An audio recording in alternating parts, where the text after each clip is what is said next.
Bonjour à tous et bienvenue dans cette interview. Aujourd'hui, je suis fier de vous présenter les résultats des deux plus jeunes membres du programme Link Closer, qui ont battu tous les records en générant plus de 35 rendez-vous et bientôt 6 clients grâce à LinkedIn en pleine crise du Covid et pendant les fêtes de Noël. Et dans les prochaines minutes, ils vont partager la stratégie qu'ils ont mis en place et vous donner les principales clés de la réussite de leur campagne. Alors si vous êtes prêts, c'est parti pour l'interview. Are you ready? Cool. Bon, écoutez, bonjour à toutes et à tous et bienvenue dans cette nouvelle interview témoignage client. Et aujourd'hui, je suis trop content de recevoir Maxime et Maxime, les fondateurs de l'agence digitale, donc Digidia, pour faire un petit point sur les résultats LinkedIn que vous avez eus après quelques semaines après être rentrés dans le programme. Et la première question que j'ai envie de vous poser, c'est bon, comment allez-vous? Bien, très bien même, très très bien. Pour ceux qui ne vous connaissent pas, est-ce que vous pouvez présenter un petit peu Digidia en quelques mots? Oui, bien sûr, bien sûr. Alors Digidia, c'est une agence digitale qui a été créée maintenant il y a 2 ans. À la base, c'était juste moi qui étais là en freelance, qui faisait mon petit bout de chemin. Et au fur et à mesure, donc j'ai rencontré d'autres personnes et un autre Maxime que je connaissais déjà d'avant. Et après, de fil en aiguille, Max a quitté son travail, a décidé de rejoindre l'aventure. Et aujourd'hui, Digidia, c'est une agence qui est toute jeune, qui fonctionne uniquement au travers du digital. Et on fait de la création de sites web et du marketing digital autour des campagnes publicitaires et un modèle à la performance basé sur du gagnant-gagnant. D'accord, trop cool.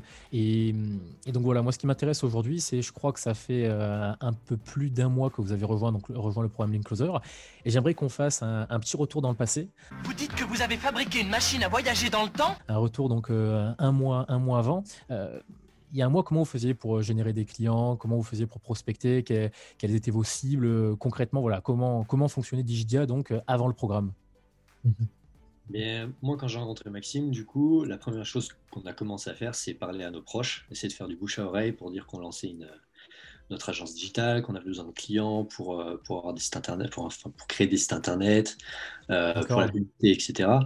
Et en fait, ça ne donnait pas grand-chose à part quelques personnes qui, en effet, souhaitaient mettre à jour leur site web, etc. D'accord, donc pour l'instant, c'était plus en effet, vous sollicitiez le réseau et vous n'avez pas quelque chose d'industrialisé. J'aime bien le mot industrialisé parce que le premier point qu'on a fait ensemble tous les trois, justement, vous m'avez dit que vous, ce que vous recherchiez vraiment, c'était un système pour processuser, je ne sais pas si ça se dit en français, mais pour industrialiser justement tous vos process de communication, c'est ça? C'est ça exactement. Nous, notre objectif, c'était de venir automatiser une partie que Max et moi n'aimions pas forcément et qui n'était pas notre cœur de métier. Chacun fait très bien son métier, nous on fait le nôtre. Pour autant, on avait besoin d'une démarche qui soit claire, nette et précise, quelque chose qui soit plus ou moins guidé étape par étape, pour nous permettre de nous libérer du temps et nous permettre d'apporter des résultats à nos clients et de délivrer les services qui nous étaient, que l'on représentait au travers de tous les clients et de tout notre environnement autour de Digidia. D'accord, cool. Est-ce que vous avez déjà essayé d'utiliser LinkedIn? Alors, pour ma part, après, je laisserai l'avis sur Max, mais pour ma part, c'était le réseau social pour professionnels avec lequel j'avais quelques relations, un profil qui n'était pas très optimisé, qui ne mettait pas forcément en avant ce que je faisais, ce que je souhaitais véhiculer, ma manière de faire, etc. Donc, c'est vrai que c'était un outil pas bateau, mais que je priorisais pas au travers de toutes mes journées et que j'utilisais pas à son plein potentiel. D'accord, c'est intéressant. Et donc, alors, vous avez rejoint le programme. On a pu un petit peu discuter ensemble. Quand vous êtes rentré dans le programme, quelles ont été les principales choses dans un premier temps que vous avez travaillé pour un peu vous aiguiller? Je crois qu'on avait pas mal travaillé le ciblage. Est-ce que vous pouvez en dire un petit mot dessus sur l'importance, entre guillemets, de travailler le ciblage? Parce que je saoule tous les membres de la formation sur ça. Beaucoup de personnes ont envie de foncer sur les stratégies, sur les petits grosses hacks, les petits outils que je propose. Mais est-ce que vous, en tout cas, ça a eu beaucoup d'impact de travailler votre ciblage? Ah oui, ça a eu pas mal d'impact parce qu'au début, c'est vrai qu'on ciblait un peu tout le monde. On se disait, les personnes qui ont envie de faire un site web, peu importe le domaine, on est disponible. Et puis après, on s'est dit, bon, on va essayer de cibler un petit peu les coachs, les formateurs, etc. Parce que c'est vraiment des domaines qu'on connaissait un petit peu. Et puis j'ai eu Maxime à un moment, c'était un après-midi, il m'appelle, il me dit, bon, c'est vrai que c'est bien les coachs, mais finalement, Bah moi, ça m'intéresse pas plus que ça, quoi. Je dis, ah ben mince, c'est dommage. Je dis, bon, bah écoute, moi je vais essayer d'aller sur les coachs et toi, il faut qu'on trouve autre chose. Je dis, est-ce que par hasard, ça te plairait l'immobilier? Il me fait, ah ouais, c'est bien, ça a l'air bien l'immobilier et tout. Alors du coup, il s'est mis à cibler l'immobilier et là, quand on a vraiment bien fait le ciblage sur l'immobilier, après qu'on ait bien automatisé tout le LinkedIn, lui, il a reçu je ne sais plus combien de demandes de rendez-vous. Et moi, du coup, j'étais passé sur les coachs et ça marchait aussi bien, même sur les coachs. Donc, c'est comme ça qu'on a décidé au fur et à mesure De de pivoter. repartir sur l'immobilier après, quoi. Ouais, c'est ça, D'accord. exactement. Après, c'est vrai que moi, c'était une niche qui m'intéressait parce que une maman qui avait créé son agence immobilière, donc j'avais une certaine appétence dans le domaine. Mais pour autant, voilà, c'était pas une niche qui je me disais, bon, ben, effectivement, j'ai un discours de vente, je connais certaines choses. Alors, rien n'empêche de venir s'instruire, de venir s'éduquer autour du secteur d'activité, hein. Tout, tout n'arrive pas en un claquement de doigts. Bien sûr, bien Euh, sûr. pour autant, c'est vrai que quand on cible des gens qu'on apprécie avec un métier qu'on apprécie, le discours oui, voilà, le discours de vente et l'approche est beaucoup plus naturel, se fait beaucoup plus naturellement et les gens le ressentent et le retour derrière, il est incroyable. Bien sûr, parce que les personnes aujourd'hui, comme tu dis, le fait de bien connaître sa cible, etc., tu vas apporter des verbatines que les gens vont reconnaître. Et c'est vrai que ton discours ne va pas être trop commercial. Et les gens, ils supportent pas. Il y a une phrase que j'aime bien, c'est que les gens adorent acheter, mais ils supportent pas avoir le sentiment d'être vendus. Et donc, c'est sûr que si on arrive avec un speech commercial, il y a peu de chances pour que les personnes elles répondent positivement. Donc, sur ça, c'est hyper intéressant. Et ce que tu disais, donc l'autre Maxime, ce qui est hyper intéressant aussi, c'est au début de faire des hypothèses sur la cible. On va faire plusieurs hypothèses. On pense que c'est les coachs, on pense que c'est l'immobilier. Et il y a deux options. Soit on s'enferme tout seul et on réfléchit à la meilleure solution, soit on confronte directement le marché et on voit ce qui fonctionne le mieux. Et ça, pour moi, c'est le plus important, et que ce soit sur LinkedIn ou ailleurs. Aujourd'hui, il faut tester, il faut confronter le marché parce que c'est le seul moyen qu'on va avoir de vraiment comprendre ce qui fonctionne. Donc ça, c'est cool. Vous avez dit que vous avez eu quelques résultats. Donc voilà, après donc 30 jours à peu près de campagne, dont les fêtes de Noël et du Nouvel An, est-ce que vous pouvez en dire un petit peu plus sur les résultats que vous avez eus? Vas-y, Maxime. Ok. Alors, au niveau des résultats qu'on a eus sur ces 30 jours, donc on a commencé nos campagnes sur une période qui n'était pas forcément adéquate sur de la prospection, donc entre Noël et Nouvel An. Pour autant, on a eu déjà pas mal de réponses sur rappelez-moi la première semaine de janvier, rappelez-moi après les fêtes. C'est ce qu'on a fait. Donc moi, de mon côté, j'ai commencé à peu près la campagne avec 500 relations sur LinkedIn, donc qui était une bonne base, pas qualifiée et qui n'appartenait pas au secteur d'activité que je ciblais. Aujourd'hui, je suis à un peu plus de 1200 relations pour à peu près, donc Max et moi mélangés, on est à 35 rendez-vous sur le mois et 6 clients pour ces 30 jours. C'est top et ça montre déjà que vous aviez une bonne maîtrise quand même du marketing et autres, puisque c'est important, c'est que du marketing. Donc ça, c'est trop cool. Et alors pour l'instant, ces 35 rendez-vous, il me semble que vous les avez uniquement générés en outbound marketing. C'est ça? Vous n'avez pas encore fait de contenu, vous n'avez pas encore fait trop de publications. Mais déjà avec ça, dans les premières peut-être craintes que vous aviez sur le fait que, bon, en outbound marketing, est-ce que vous n'avez pas peur de déranger les personnes en envoyant des messages ou autre? Est-ce que vous pouvez un petit peu en parler? Parce que je sais qu'il y a beaucoup de personnes qui ont peur d'envoyer des messages parce que on reçoit tous des dizaines de messages de personnes qui nous envoient des textes extrêmement agressifs ou extrêmement justement des messages assez commerciaux et autres.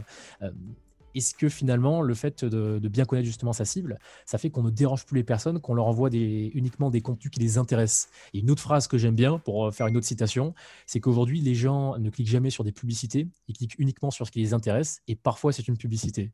Et je trouve que ça, c'est super intéressant, parce que c'est un peu ce que tu disais quand il faut bien connaître son audience. C'est au final, quand vous envoyez des messages, que vous avez eu l'impression de déranger les personnes. Alors, moi, pas vraiment. En fait, c'est vraiment en ayant bien su la formation, ce qui aide le plus, c'est de trouver le problème en fait qui fait mal.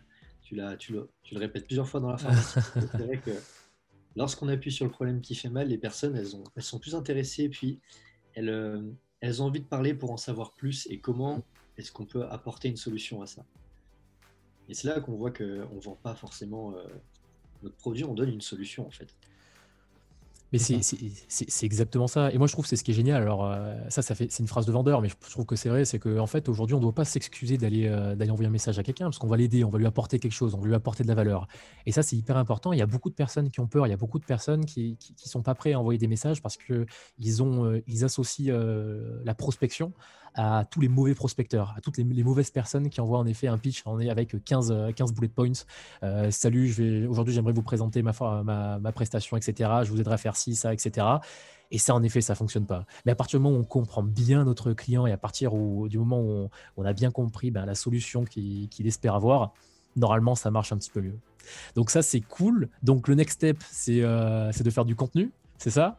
C'est ça, exactement. Parce que le contenu, c'est très bien en effet c'est très bien de faire des messages de la prospection ou autre, mais c'est vrai qu'à un moment, si vous arrivez à faire du contenu, le contenu, c'est ce qui va permettre de scaler. Parce que l'outbound marketing, vous allez plafonner, il va y avoir forcément un petit plafond de verre.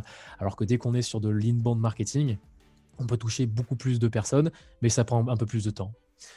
Quoi qu'il en soit, félicitations pour ces premiers résultats. Franchement, c'est trop cool. Vous savez, je voulais absolument vous interviewer parce que vous êtes les 2 plus jeunes du programme et je voulais montrer aussi que que ça fonctionnait pour des personnes de votre profil, que ça marchait même très bien. Et alors maintenant, j'aimerais un petit peu vous challenger. Imaginons que vous avez en face de vous quelqu'un qui ne connaît rien à LinkedIn. Quelles sont les 3-4 étapes qu'il devrait mettre en place pour générer ses premiers rendez-vous sur LinkedIn maintenant que vous êtes des pros? Moi, je dirais première étape, le profil, c'est la vitrine de tout. Un profil, une image souriante, mais pas trop, un visuel attrayant, mais pas trop piquant pour les yeux, une jolie bannière, une jolie description, quelque chose de propre, explicite, clair, mais pas trop vendeur parce qu'on est quand même là sur un réseau social. Et on ne vend pas sur LinkedIn, on parle, on réseaute. Après, la deuxième étape, c'est trouver un secteur d'activité, une cible à laquelle on va s'adresser. Pour moi, si on parle à tout le monde, au final, on parle à personne. C'était un peu notre souci avant de rentrer dans la formation. On voulait toucher tout le monde, au final, on arrivait à toucher personne.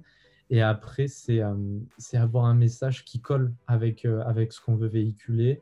Nous, au travers de notre agence, on est dans une démarche éthique où on met le client au centre de tout ce qu'on fait. On n'est pas là à faire du forcing pour faire de la vente et faire du chiffre. Nous, on est là pour résoudre des problèmes, pour vendre non pas du rêve, mais des résultats. Et c'est ce qu'on essaie de véhiculer au travers de nos messages. Franchement, c'est trop cool et apparemment, vous le faites bien parce que vous avez les résultats qui suivent. Donc franchement, Maxime, encore félicitations. Merci beaucoup pour l'interview. Merci à toi. Merci pour tout. Et avec toi, on n'en serait pas aujourd'hui là où on en est. Donc, c'est une vraie reconnaissance. Ouais. Franchement, c'est trop gentil de votre part. Et de toute façon, j'espère que c'est que le début. Hein. Oui. Et je viens de penser que j'ai oublié de vous envoyer la bouteille de champagne. Donc dès qu'on finit l'interview, promis, je fonce. Et alors pour ceux qui veulent en savoir plus sur Digidia, ce que je ferai, c'est que je mettrai juste en bas de la vidéo un petit lien pour qu'ils aillent sur votre site ou qu'ils réservent votre appel stratégique. Et comme ça, si jamais des personnes veulent parler avec l'un des deux Maxime, je pense qu'ils se feront un plaisir de vous répondre. Avec grand plaisir. Félicitations, merci. Et donc, on se retrouve d'ici 2-3 mois pour une autre interview. Ou alors là, ça ne sera pas 6 clients signés, mais beaucoup plus. On est OK? On est OK. Bon, allez, merci beaucoup et à très vite. Ciao. Ciao. J'espère que cette interview vous a plu. Si c'est le cas, n'hésitez pas à me le dire dans les commentaires. Également, si vous voulez en savoir plus sur la stratégie mise en place par l'interviewé pour atteindre ces résultats, vous pouvez dès à présent participer à la prochaine session de formation LinkedIn en cliquant sur le lien en dessous de la vidéo qui vous montrera étape par étape comment créer votre stratégie d'acquisition client depuis la plateforme. Je vous dis alors à très vite dans la conférence ou pour une prochaine vidéo.